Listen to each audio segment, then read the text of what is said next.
Dicen por ahí que loco me volví, que solo hablo de Dios. Muy buenos días, mis queridos radioescuchas. Muy buenos días tengan todos ustedes. Dios les haya bendecido este gran día, amaneciendo vivos. Muy bien, después de saludar a toda nuestra querida audiencia, yo le sugiero, le aconsejo, mi querido amigo, mi querido radioescucha, se apropie de lápiz, de papel, para que tome nota, porque este programa, como todos los demás, va a ser muy interesante y a lo mejor un poquito difícil de entender, porque hay mucha confusión. Ojalá que yo no los confunda más, pero vamos a la palabra de Dios, sencilla y llanamente. Muy bien, empezamos el programa de los domingos se llama Busca a Cristo, y pues siendo las 7:30 de la mañana damos inicio al programa. El tema es la iglesia, segunda parte. Bien, pues para iniciar vamos a San Mateo capítulo 16, versículos del 14 al 19. Mire, es muy conveniente que usted tome nota y que lo lea, porque generalmente esta parte de la escritura, la mayor cantidad de gente se ha quedado en el versículo 18, nada más, pero nunca se han fijado que hay un diálogo entre Jesús y Pedro, que dicen que es el fundamento de la iglesia, y la Biblia afirma lo contrario, que es Jesús. Y a eso es, por eso le digo que es hasta controversial este tema. Si nosotros leemos la palabra de Dios, Mateo 16, del 14 al 18, dice, respondiendo, y vea usted el contexto, los anteriores textos. Respondiendo uno dice, vamos a ver, respondiendo uno dice que, unos dicen que eres Juan el Bautista, otros que eres Elías, o Jeremías, o alguno de los profetas. En el 15 dice Jesús les preguntó, ¿y ustedes quién dicen que soy yo? Pedro contestó, tú eres el Mesías, el Hijo del Dios vivo. Jesús le replicó, feliz eres, Simón Barjona, porque esto no te lo ha revelado la carne ni la sangre, sino mi Padre que está en los cielos. Fíjese el diálogo. Primeramente, afirma categóricamente que Jesús es el Cristo. Fíjese bien, dice, tú eres el Mesías, el Hijo del Dios viviente, el Hijo de Dios vivo. Ese diálogo es interesante que lo analice. Y luego le dice Jesús, feliz eres, Simón Barjona, porque esto no te lo ha revelado la carne ni la sangre, sino mi Padre que está en los cielos. Un diálogo tremendo. Pero vamos a ver el 18. Y ahora yo te digo, tú eres Pedro. Fíjese, una respuesta del Señor Jesús, o sea, piedra. Y sobre esta piedra edificaré mi iglesia. Los poderes de la muerte jamás la podrán vencer. Yo te daré las llaves del reino de los cielos, y lo que ates, etcétera, etcétera, lo que ates en la tierra quedará atado en el cielo. Bien, vamos a continuar. Esa nada más fue la introducción, pero yo quisiera que continuara leyendo. Y como el tema es la palabra, la iglesia, bueno, la palabra iglesia, según la Biblia católica, que es la que yo uso, en la página 22, párrafo 120, dice que significa asamblea convocada por Dios o la asamblea de los elegidos de Dios. Eso dice la Biblia católica. Es una asamblea convocada por Dios, asamblea de los elegidos de Dios.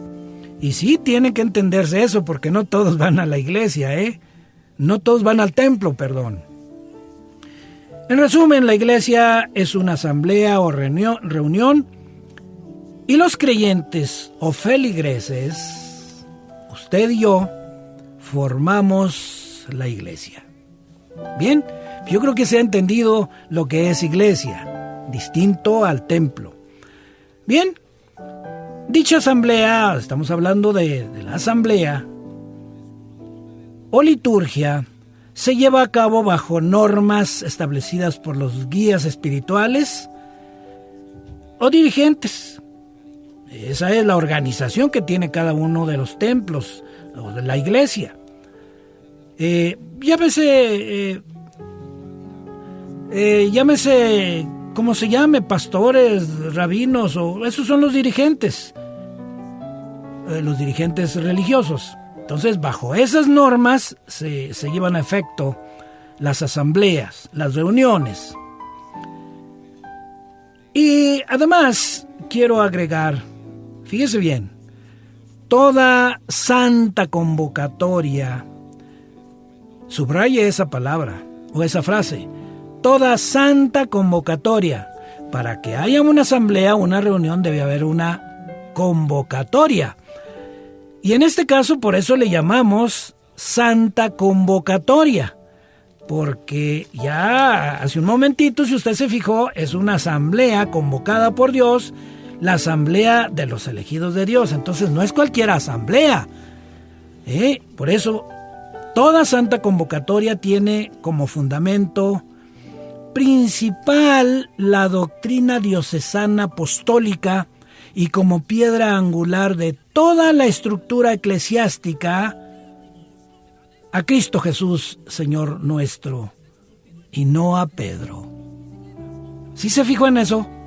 Es una santa convocación, santa. Subráyelo. Y tiene como fundamento principal la doctrina diocesana apostólica y como piedra angular de toda la estructura eclesiástica,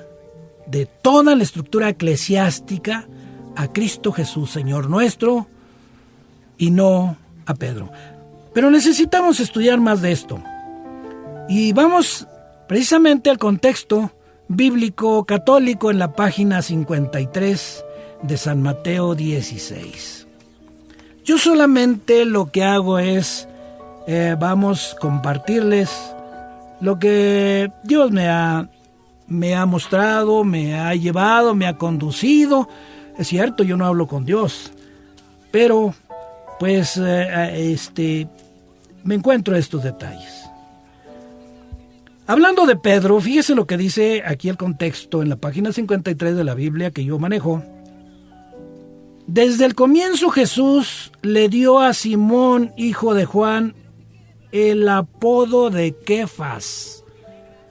¿Sí se fija? Es un apodo que Dios le dio a Pedro.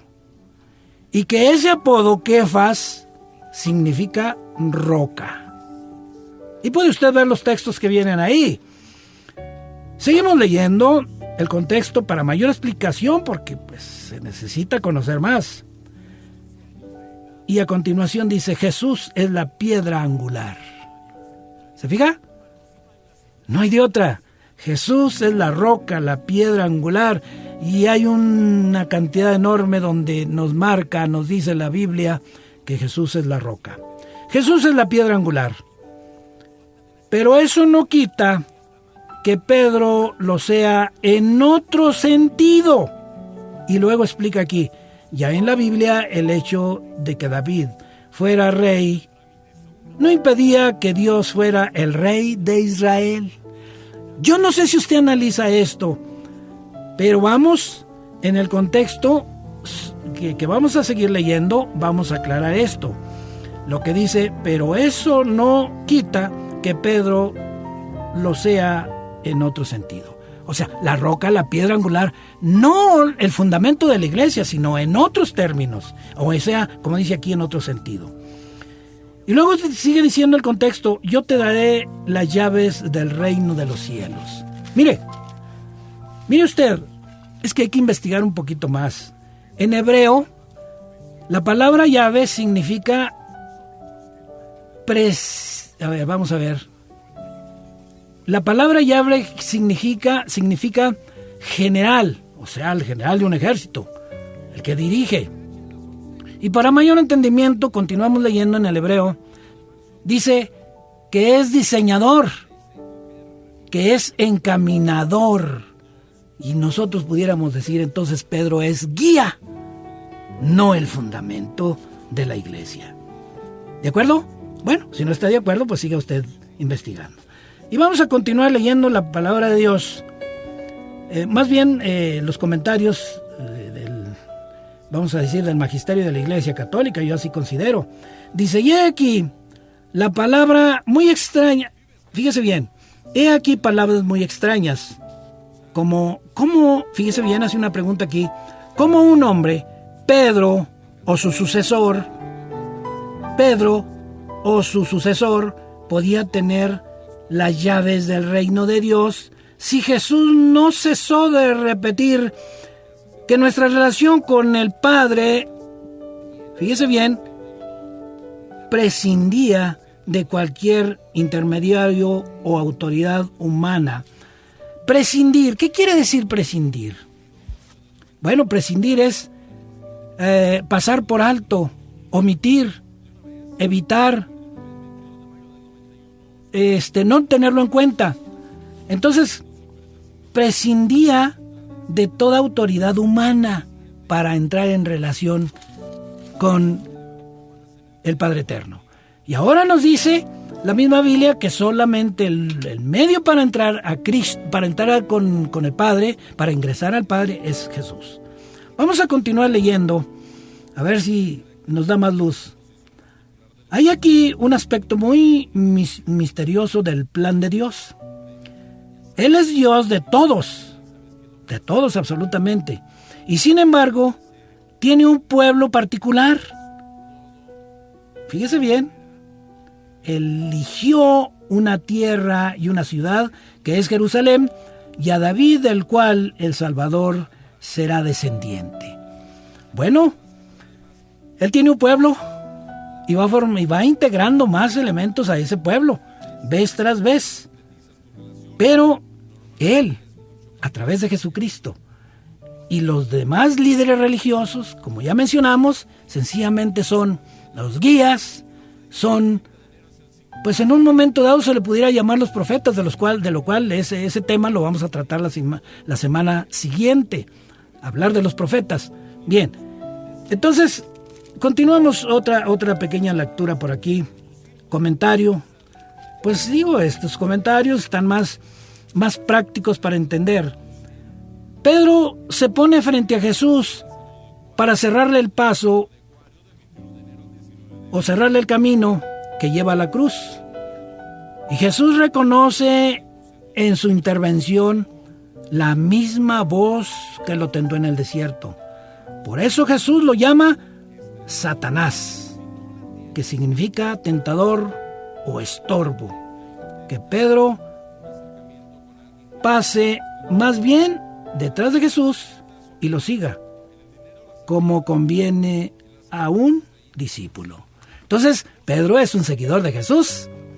Y en otro nivel, en otro medio, en otra forma, sí puede ser el guía, según lo que está diciendo aquí. Mi querido hermano, mi querido amigo, mi querido radio escucha, esa es la información que le tengo. Y aún hay más, mi querido amigo.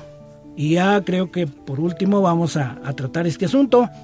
Vamos a 1 Corintios 10, del 1 al 11. Tome nota, mi querido amigo, mi querido radio escucha, para abundar más en esta situación.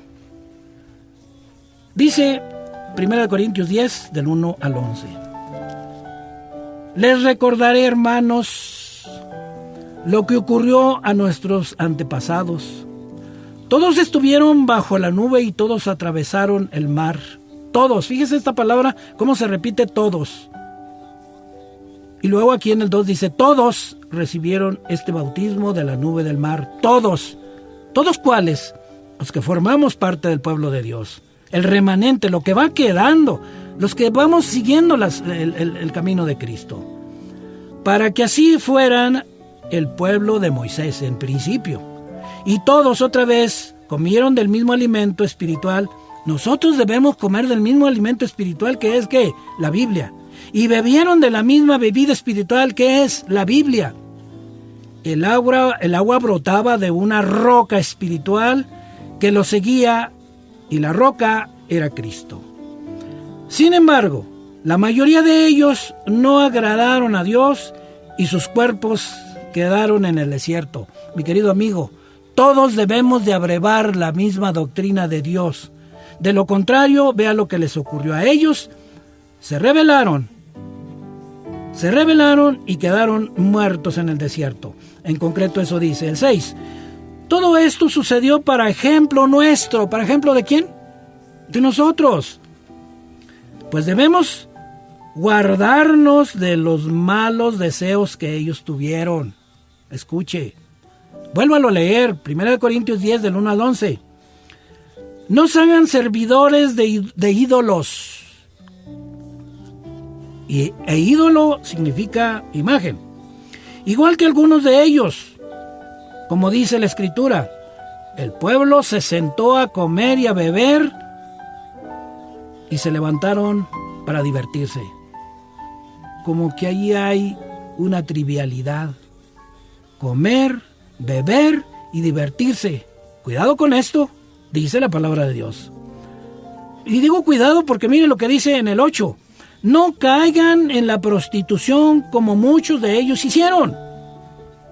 Y en un solo día cayeron muertos 23,000. No tentemos al Señor, como algunos de ellos lo tentaron y perecieron mordidos por las serpientes. Y esto es un tipo del enemigo de Satanás, el diablo, del demonio. Tampoco se quejen contra Dios. Caray. Dios me está castigando, Dios me está haciendo esto. No, dice, tampoco se quejen contra Dios, como se quejaron muchos de ellos, y fueron eliminados por el ángel exterminador. Démosle gracias a Dios por todo, mi hermano, mi querido amigo, mi querido radioescucha. Y bueno, seguimos leyendo. El 11. Todo lo que les sucedió tenía valor de ejemplo. Todo lo que les ocurrió a los antiguos, dice que tenía y sigue teniendo valor de ejemplo. Si nosotros leemos las Escrituras, precisamente son ejemplos que les ocurrieron. Yo ya lo he dicho aquí mismo, mi querido amigo, mi querido radioescucha. Son advertencias. Son prevenciones. Entonces nos está previniendo el Señor. No hagan esto. Y repito el versículo 11. Todo lo que les sucedió tenía valor de ejemplo. Fue escrito, fíjese bien, para instruir a los que vendrían en los últimos tiempos. Es decir, a nosotros. Nos está previniendo para los últimos tiempos. Yo no sé cuáles serán los últimos tiempos y cuándo será el final, pero lo que sí sé es que la venida de Cristo está más cerca que cuando iniciamos o cuando nacimos nosotros. Mi querido amigo, pues ahí está. La iglesia somos usted y yo. Y el fundamento es Cristo. No le demos vuelta. Los apóstoles. Ese es el fundamento. No nos equivoquemos, no erremos, porque los antediluvianos o nuestros ancestros creyeron en otras cosas que no están establecidas en la Biblia. Y por último, oremos.